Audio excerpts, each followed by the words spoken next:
అకస్మాత్తుగా ఎలా వచ్చారేమిటి స్వామి? కారణం లేకుండా కర్మ లేదు.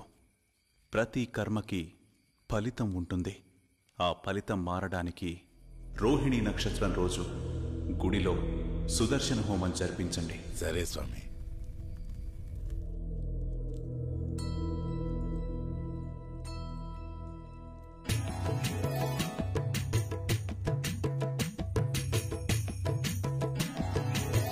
సింగార మదన మోహన హే శ్యామ సుందర.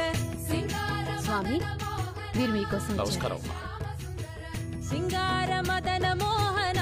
ఇక్కడ ఏం జరుగుతుంది? చెప్తాను బాబు. అర్జున రాయప్ప కాలం నుంచి ప్రతి సంవత్సరం రోహిణి నక్షత్రంలో ఈ జాతర జరుగుతుంది. శ్రీ మురళి మోహన. ప్రతి సంవత్సరం 4 కుండలు పెడతారు. ఒక చిన్న కుర్రాడికి కృష్ణుడి వేషం వేసి ఉట్టి కొట్టిస్తారు.